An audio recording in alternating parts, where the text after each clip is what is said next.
Okay, it's rolling, go ahead. All right. For those that don't know, my name is Kevin Romines. I am an agent, insurance agent with Country Financial, and we do a number of different things with Country Financial. Some may be familiar with it, some may not, but I've got a varied background. I came to the insurance industry through a number of other industries.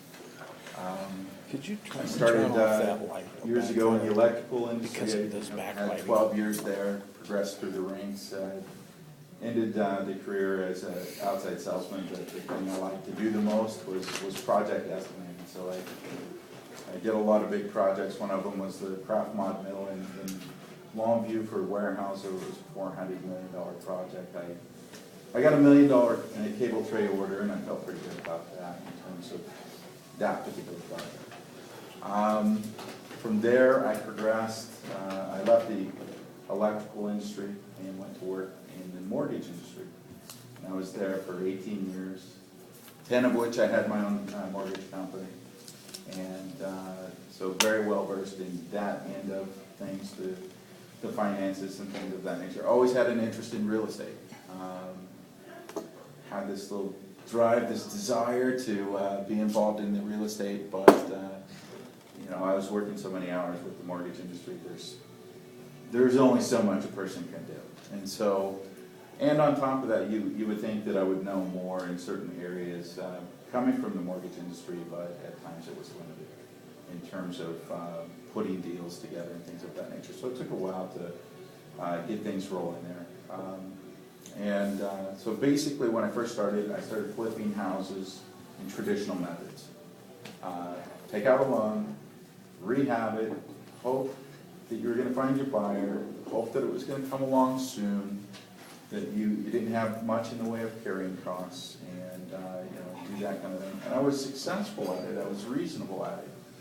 I had some, you know, I had some failures along the way, but I had some successes as well. And I got to a point where I was concerned because I saw the tide, what was happening in the industry. And I thought to myself, you know, if you have all these great deals and you have success and you were able to close the deals and everybody's happy, what happens if you have one or two and those one or two take you out in terms of all the good deals that you did? And so I started to see the risk. Started to realize that that could be an issue. And so I took a break. I just backed off of it and thought I needed to come up with something different. And so I did some research and a lot of research. I came up with what I knew I wanted, but I didn't have all the pieces of the puzzle. And finally, through enough research, I tripped over some of the final pieces of the puzzle. And it's really not that complicated. I'm sure Bob's been through a number of these kinds of things. It's a lot the same as an option, purchasing an option. When you purchase an option on a piece of property, you're going to pay somebody a certain amount of money for that option. You've got the rights to buy that property for a specified period of time under these terms. Okay, that's the basic premise. This is a little bit different. The traditional wholesaling that is done in the industry is such that people will get a piece of property under contract for XYZ price, whatever they negotiate. They may have some money into it in terms of whatever you want to call it, an option fee,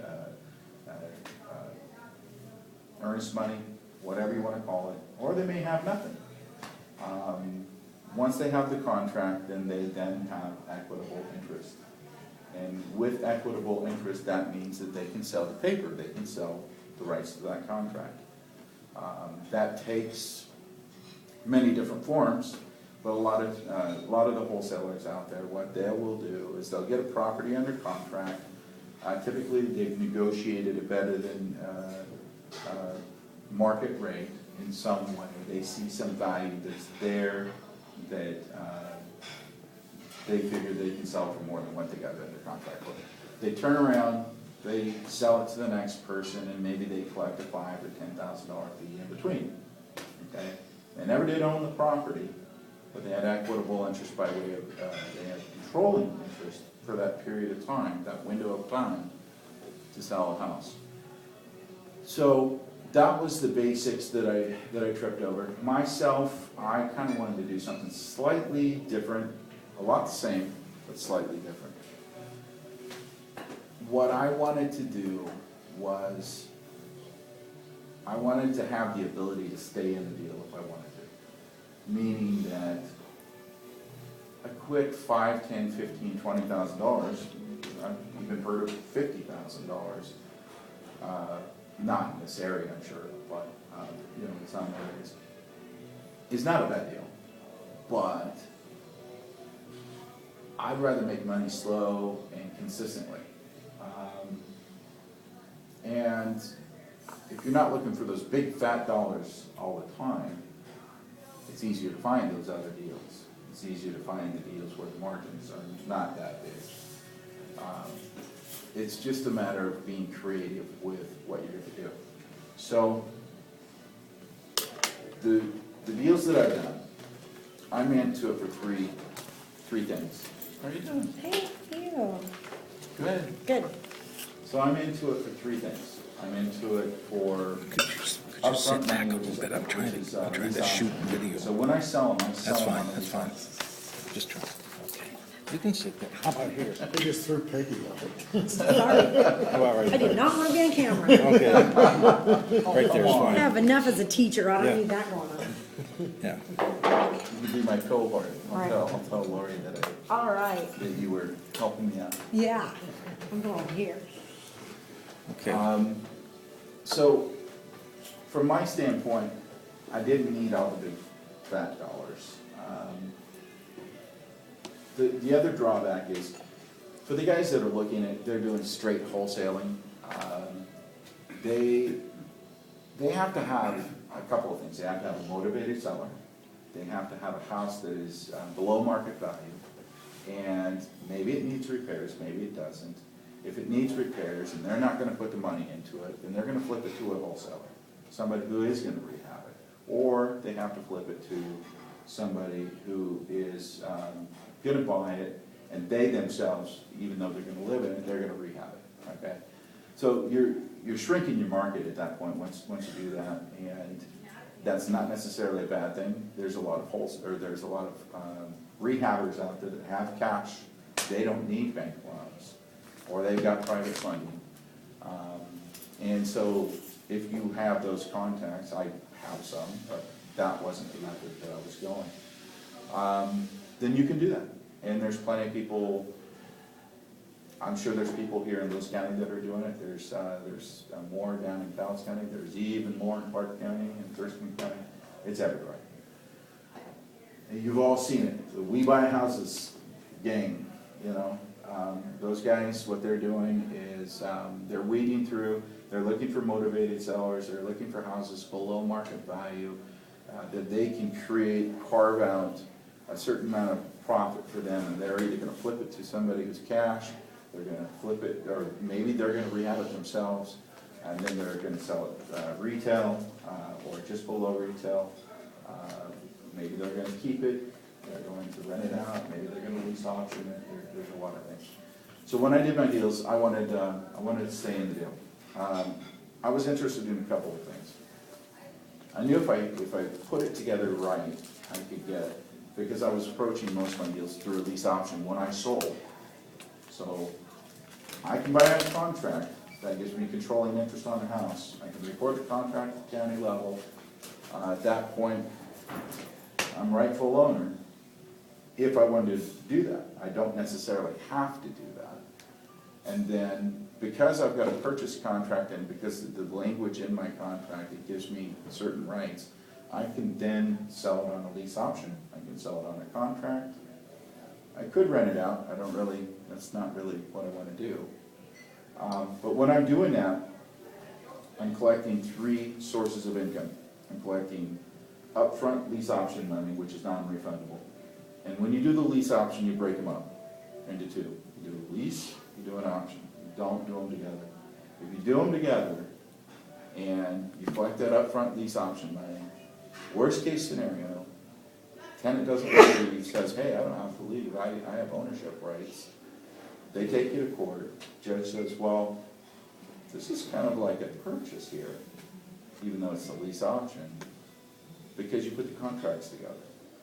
So that's why you separate the contract, you separate the lease, so now it's landlord-tenant law under the lease, and you've got an option. And within the lease, you do not talk about the option. Within the option, you can talk about the lease, that's fine. Within the option, you can put provisions in there that says, okay, they've got to be on time with their lease payments and this and that and the other, because typically on a lease option, you're going to give so much in rent credits and things of that nature. So there's a lot of ways that you can customize your contracts. So you collected money up front, $3, $4, $5, $6, $7, $8, $10,000 for the non-refundable option fee. And that goes towards their eventual purchase, okay? You give them a window of time. I like to give them no more than 3 years, because if you do a lease option for 3 years, you've not violated a due on sale clause in the mortgage, okay? If you do a lease option for more than 3 years, technically you violated a due on sale clause. The lender could call the note, but you don't want to play with that. Lenders aren't calling notes due. They've historically almost never called notes due because of those things. But you don't want to put yourself in a position where they could, because invariably, you know, what can go wrong does go wrong. When you can least afford it, it'll bite you if you've done that kind of thing. So, collected upfront option fee, I collect a spread on the monthly payment. So, my seller has a monthly payment of XYZ. I'm going to negotiate the best deal that I can get. That might be the same payment that they're paying right now. And that's usually where I try to add. There's times that you can, and you got to be careful with this, you can take a property that is upside down to some extent, very, very slightly, and negotiate with the seller that they're going to subsidize the monthly payment for a 2 or 3 year period, because that's a better situation than them getting foreclosed on or doing a short sale. It saves their credit. They're immediately able to do other deals through mortgages and things of that nature. And maybe they're motivated enough to subsidize the monthly payment, and you can carve out some spread that way. So I'm looking for spread on the down payment, and I'm typically not giving them very much, if anything at all. The last couple of deals, $1, because they just wanted the house to go away, and I was there to help them make that happen. Then I create spread on the monthly payment. If their monthly payment's $800 and the market rent is one thing. Market mortgage payment or lease option payment is different, because now you've got a motivated buyer. And so they're willing to pay more. And they should pay more on the monthly payment, because you're also going to give them rent credit. Okay. Rent credit might be anywhere from $50, could be as much as $100, $200. And I want to caution you guys on rent credits, because this is a big issue with lending.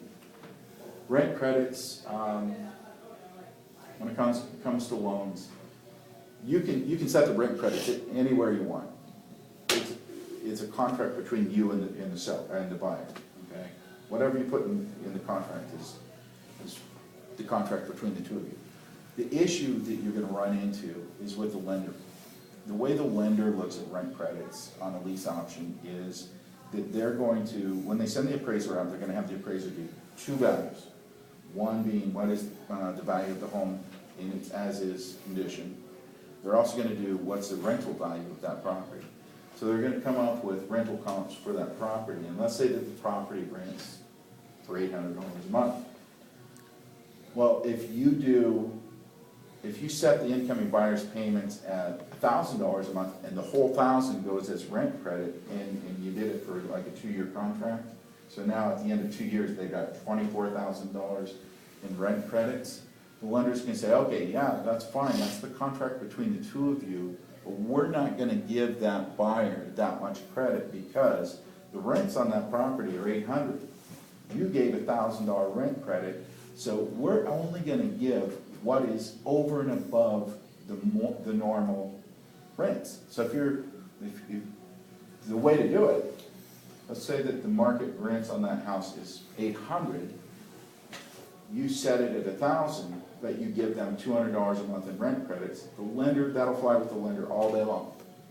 But if you do it differently than that, if you try to give too much in rent credits, you've kind of backed yourself into a corner, because now you by the contract, you are obligated to give them that credit.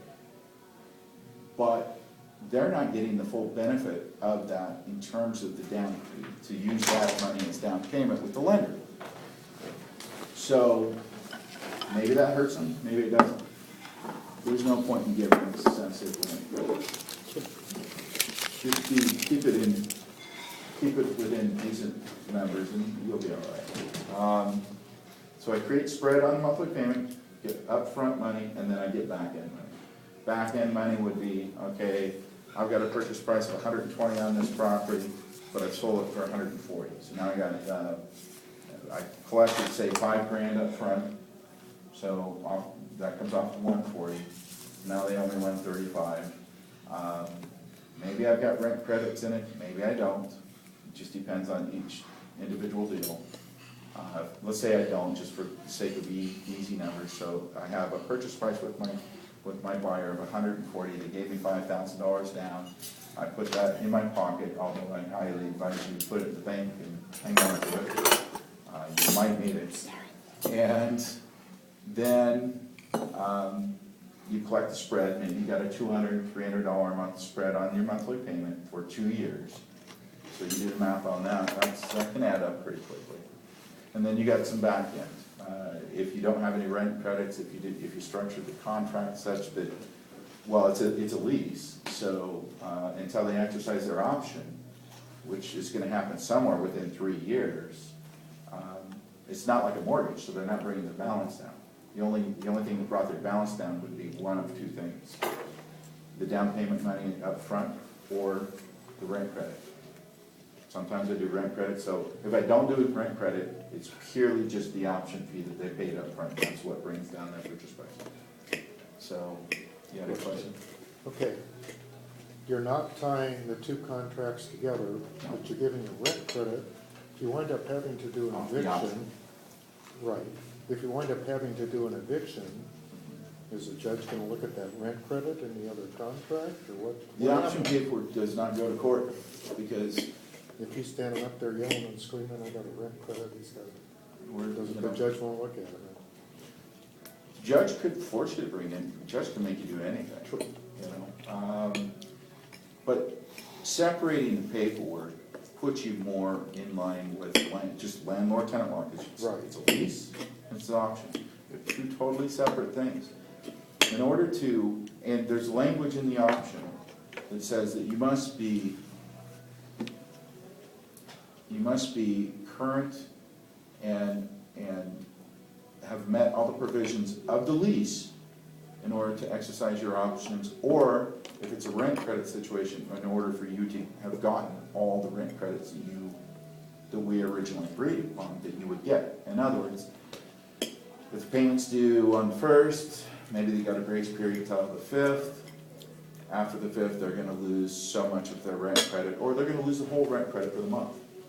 You know, you want them incentivized to pay that thing on time. On top of that, it's not a guarantee, but you can do auto withdrawals through their banks. You can set that up. People can not fund a bank account. People can change bank accounts. It's not a guarantee, but it's a little bit better than, hey, waiting on a check, you know. I don't know for sure, but I'm exploring the possibility of playing with auto or payroll deduction. If I can get that done, I think that would be pretty cool. There again, it's not a guarantee, because I don't think that you can set up a payroll deduction and such that they can't cancel it if they wanted to. So there's not 100% guarantee in life, but versus renting property.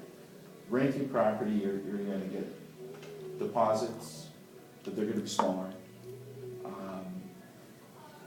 You don't have as much sitting there as a safety net. You're gonna own it longer term. The drawback with what I'm doing is I may be in and out of that property in a year, 2 years, 3 years. I honestly don't want to own that property. I want to move on to the next property. I want them to complete that contract, and I will work my tail off to help them do that, because completing the contract fulfills what my requirement is and what their requirement is. They're happy, they got the house that they wanted. They couldn't get typically it's people that can't get a loan right now, but maybe they've got some down payment money. I'm looking for stability in income. I'm not as concerned with credit, although I'm gonna look at their credit, because with my mortgage background, I know what it takes to get a loan, even now. I'm a little bit out of touch with the mortgages. I've been in the insurance industry for a while. So it's, you know how it goes. If you don't use it, you lose it. I'm not up to speed on today's guidelines, although I am. I'm still heavily involved. I do a lot of stuff with some of the mortgage brokers and loan officers that we trade business back and forth. So they keep me up to speed, but I'm not as up to speed as like when I was in business. So that's the overall basics. Can you still get into evictions? Yeah, you're gonna get, there's gonna be times, I've had it. I had a house that at one, there was a little grow operation. My Lord, Well, that's legal I now. about had a heart attack when I saw that, but we got it cleaned up and got it going again. My houses perform. You can't be wild and crazy. If you get too wild and crazy with the numbers, it's just not gonna work for anybody. The seller, I'm not the kind of guy, I don't need that seller that just absolutely needs to sell at all costs, and I need to get that rock bottom price on my house. I'm not that guy, I just don't need that. If I get a great deal, fantastic, that just opens the doors to more potential profit, or it opens the doors for me to sell it like quicker, easier, faster, boom, boom, boom, done. I'd rather take a small profit fast and, well, fast in terms of rolling the deal, and then get consistent money coming in, than be sitting waiting for a big crack. So there's a few websites that I used to frequent back when I was trying to figure all this out. I haven't got any great secret information that's not out there. People have been doing this for forever, a lot longer than me. But what I've found is something that kind of works for me, and it works for it's worked for the sellers and it's worked for the buyers. One of the most recent houses I sold, they had a bankruptcy that was, it's like a year and a half old. So realistically, they were a year and a half to 2 years from traditional FHA financing. Their house, they had a manufactured home sitting on a hill. The hill was starting to move a little bit, and the house was starting to, you know. And so they weren't interested in staying in that house anymore. And they were interested in buying a house on contract because they couldn't get traditional financing. He's got a solid job. They've actually reestablished credit since the bankruptcy. They're going to have absolutely, if they keep on at the pace that they're going, they're not going to have any problem getting a loan. They've gotten car loans since the bankruptcy. Their credit score is almost 700 at this point. He didn't have much of a down payment, but I worked with him, and I took a smaller down payment, and I let him build up a down payment over time. And then I put a provision in that particular contract that at the 1 year mark off his tax return, he's gonna pay the rest of the down payment that we wanted. At that point, we're gonna flip it over to a contract instead of a lease option. We'll physically put him on title, he gets the tax deductions at that point and things of that nature. He's paid very consistently. There was in that house, I got it. It was very, very close to what was owed on it, or what was owed was very close to the market value. But he saw the value in it, and 2 or 3 years from now, I hope it appraises. If it doesn't, I got a plan for that. If it doesn't appraise, basically what we're gonna do is have him get the loan for whatever he can. Believe it or not, FHA will, on a, what's called a combined loan to value, allow them to go beyond 100%. So they would have a second mortgage with me after the first mortgage with them. I could keep it and sit on it, I could forgive it, I could do anything I wanted to do.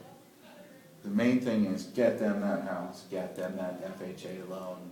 When they're able to do that, it's gonna be a lot better payments than what I've got, what they're paying me now. But I created, let's see, what did we get on that? Grand total, we got $3,500 up front on the down. We got $465 a month in monthly spread. We've got 15,000 on the back, and we're gonna get another 5,000 at the 1 year mark, 2,000 of which is gonna take me to record the contract at the county level. It's gonna cost me that in excise tax. So that was the most recent deal that I did. But insurance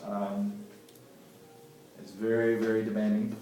And so I've had 0 time to do anything lately. I plan on getting back to it. I plan on using this as part of my retirement. But that's what works for me. I don't have to put, as an investor, I didn't want, the goals that I wanted to hit were, I didn't want to have something that I had to put a lot of money into. I can even take a house that needs quite a bit of repair, and given the right person, I still don't have to put any money into it. If they're willing to, maybe I'll give them a smaller upfront option fee, and they'll put some money into the house as part of the deal, as part of the contract, and create the right spreads front on the monthly payment, on the back. Just create a win-win deal for all 3 parties. Make sure it's the seller's happy, make sure I'm happy, make sure the buyer's happy. And make sure it's a financeable deal when it's all said and done. That's it. So, go ahead. Any questions from anybody? Go ahead, Bob. I'm assuming that the seller continues to make a mortgage payment. No, No. absolutely not. It goes to a contract collections agency. No one touches that. Here's the way the contracts read. When I enter into a contract, I don't want seller, myself, or the buyer touching that money. That money's gotta go to a contract collection agency, then the contract collection agency has disbursement instructions. The disbursement, first disbursement, goes to the mortgage lender automatically. Okay, so the lender gets paid from the contract collections. And any credit unions can do it, title companies can set up contract collections for you. Fiber Credit Union does it for a one-time fee of $100, and I think $5 a month. Then they get disbursement instructions. That doesn't What- trigger a due on sale. No, that's not a violation of the oneself. Agreed. Yeah. So, but I don't want, like for instance, the deal I just told you about, that was brought to me by another insurance agent in the office, the house that was for sale. Turned out I knew the person that was selling the house. I've known her for years and years. I just didn't know she was in the market to sell her house. She's moving to Texas. Okay? Dressing and croutons. So I talked to A little more her, croutons? And dressing. and now ranch. I put the buy side, my buy side of the deal together, right? He's a partner in the deal because he brought me the deal, right? I don't care if it's even me, I don't want. Here's the problem if you don't do it through contract collections. If the money goes to the seller is gonna pay the bill until all of a sudden 1 month they go, well, you know what? I got this bill over here, I'll just borrow that money for just a little bit of time. It'll be all right, and I'll pay it back. It's not gonna happen. They're not gonna pay it back, and all of a sudden the mortgage is gonna go. And if you sold that house to this buyer over here, and somehow that money doesn't make it to the mortgage company to pay that payment, I don't care if you got an LLC or not, you're on the hook. You owe that person, and they're gonna take you to court, and they're gonna sue you one side down the other. So the way to resolve all that is contract collections. So, and there is disclosures in my contracts. When I am buying the house with my contracts, with my sellers, they know exactly everything I'm gonna do.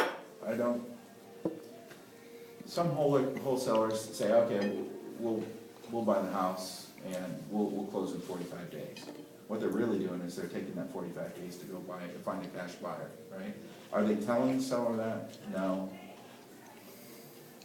I don't like to work like that, because if I work like that, at some point, something can bite you.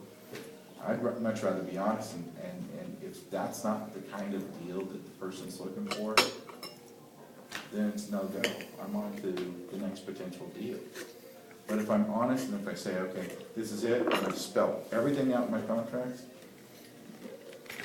at that point, they know what I'm doing. And I put provisions in there that put me in a position where I'm not responsible for certain things. I'm responsible for some things, but I'm not responsible for certain things. What I am responsible for is setting up the contract and running through contract collection. So the seller makes their payment, the payment goes directly into contract collections. Contract collections has disbursement instructions, and they pay the mortgage first.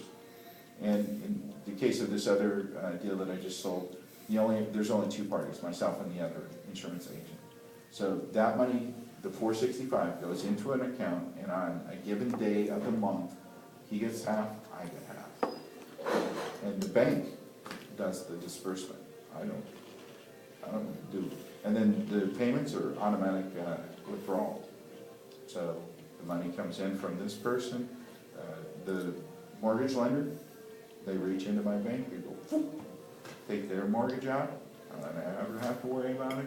And then 2 or 3 days later, what's left, which is the spread, gets split, and that's automatic by the bank. It just shows up in my bank account. No fuss, no muss. Life's good. So,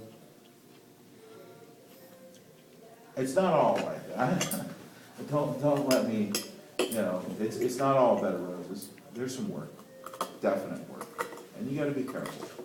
It's easy to, I've taken on houses that I really shouldn't have. Matter of fact, I took on a house a while ago that there should have been no way in the world I should have done it. It just was so upside down. And I told the gal at the time, I go, I don't know if I can sell this house. I said, I'll do my best. I said, but if I don't get it sold, I'm not, I said it verbally, and I said it in my contract, I am not responsible. You gotta sit here and make the mortgage payments on it until I can see if I can get an end buyer. If I can't get an end buyer, as a matter of fact, I went back and renegotiated with her. I said, listen, you're gonna have to subsidize the payment. I just, you're too far upside down. Your payment's way too high, what you owe is too high. I'm not gonna get a buyer at this level, and I wasn't. And finally, in the end, I had to go to her again and said, I just can't do it. And I said, but why don't I hook you up with a realtor that does some short sales? that's your next option. And that's what she did. So, you've got to be careful. If there's good equity in the house, depending on the condition of the house and the market appeal and the buyers that might be available, you can roll that and make some good money. If there's not as much equity in the house, then you gotta be a little bit careful, even more careful. But the way my contracts read, I got a window of time. If I can get an in buyer within that window of time, great. I got a deal. If I can't get an in buyer within that amount of time, if they want to renew, great. If they don't want to renew, on to the next one. And what am I out? I'm out $1 in my time. And, it took me quite some time to get the contracts down, to understand the negotiations and what are some points that I could negotiate. I didn't come up with, right off the bat, that I could convince somebody to subsidize the mortgage payment. I took some thinking to get there.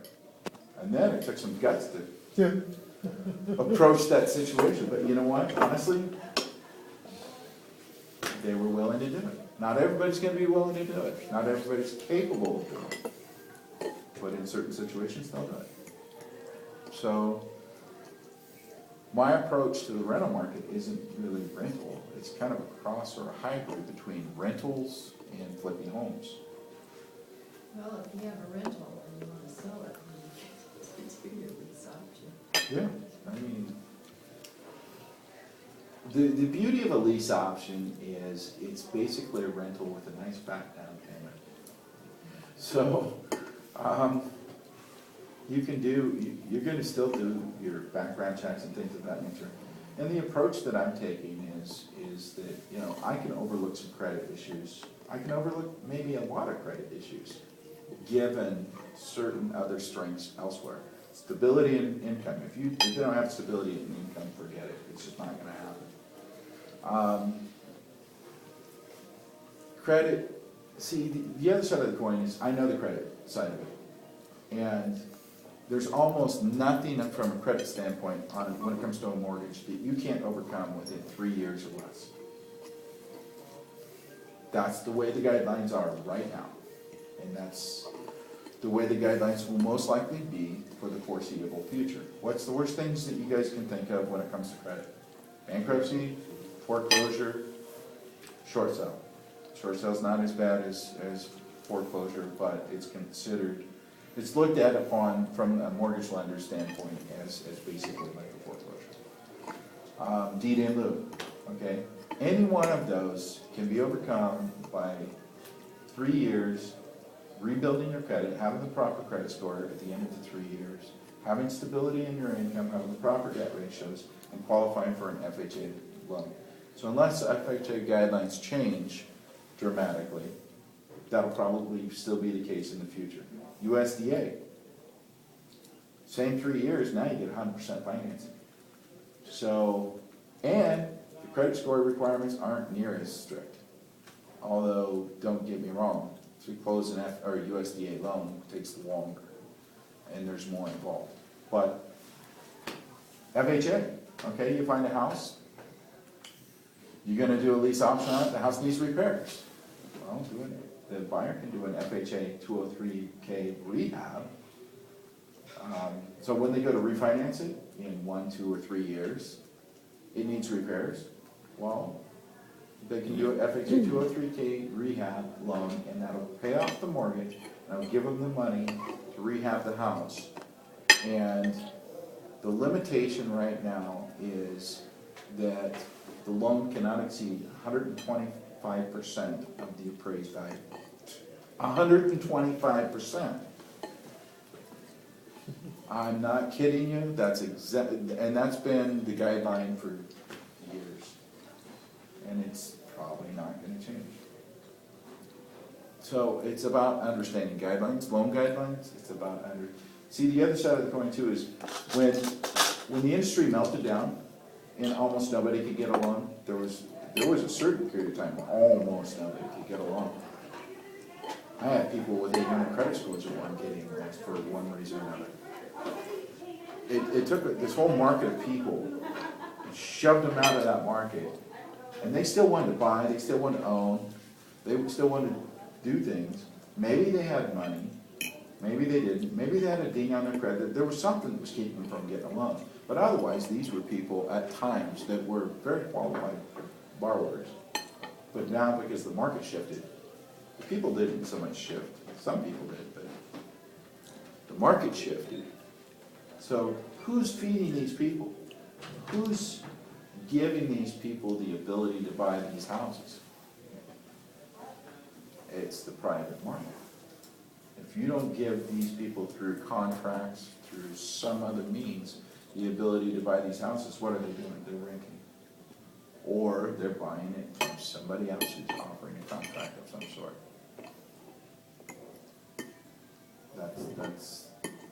That's the basis. So, me, like I said, I don't need the deep discounts. If I found a house that had $5,000 or $10,000 equity, and I felt like that I wanted to take it on at the time, and I felt like it was very marketable, I might even be able to sell it for just a couple $1,000s more than the current market value. Collect a lease option fee, create a spread on the monthly payment, so I'm collecting $100, $200, $300 a month, and collect some back end money. And if I need to, work with them on the back end when it comes financing time, if it doesn't appraise for quite enough, or this or that or the other. Or just renewing another contract, they get one a new 2 or 3 years and maybe a little bit lower monthly payment or whatever, you know, there's all kinds of possibilities. But at that point, you've got upfront money, you got monthly spread, and eventually you'll get your back end. If you don't get your back end, if they default, the option money is in your pocket, you already got that. The monthly spread for the months that they did pay, that's in your pocket. Just like any other landlord, you might have to go in, clean it up, do whatever, go back out, do it again, collect another upfront fee, collect more spread. If you can see it all the way through, collect the back end. Keep doing it all over, rinse and repeat, rinse and repeat. But What's down payment you usually get? I let the market decide that.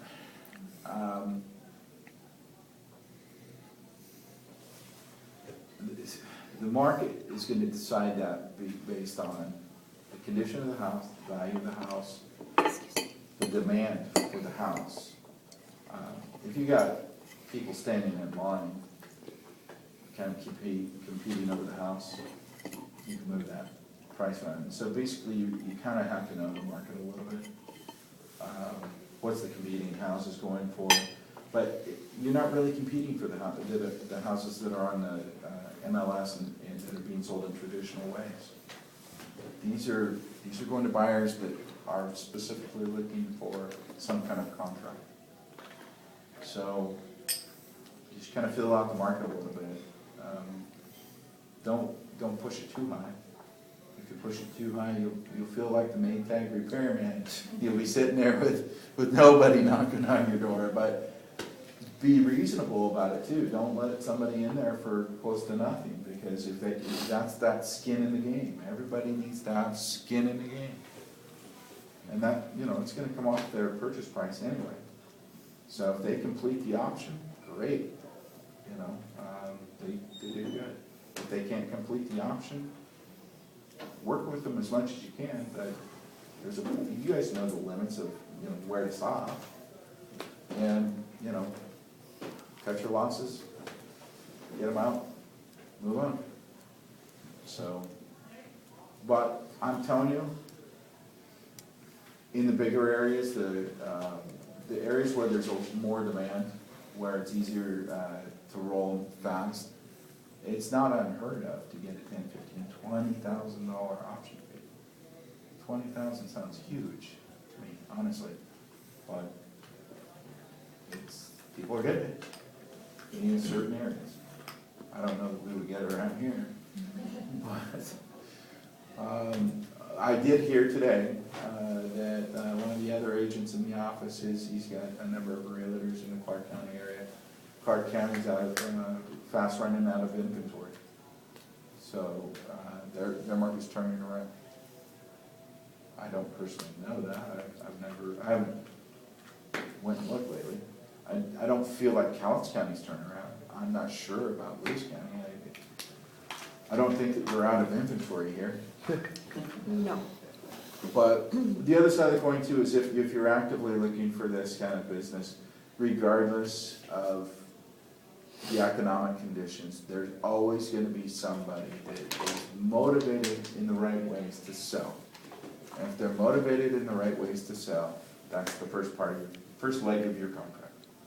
Now can you negotiate the right terms and get that buyer to come in and buy it from you? And can you get the right buyer? You don't want somebody who's just going to give you $4,000 or $5,000 and then flake in 6 months.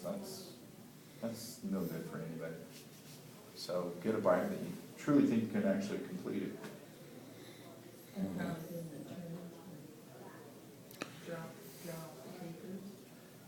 I didn't, but realistically I should have. So, I mean,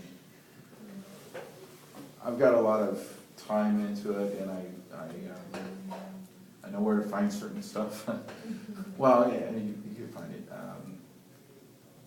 You can actually go and get notes and deeds of trust right off the in-county recording website.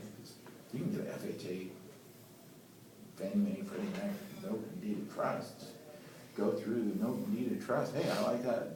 That paragraph fits me. That paragraph fits me, and start building your own if you want.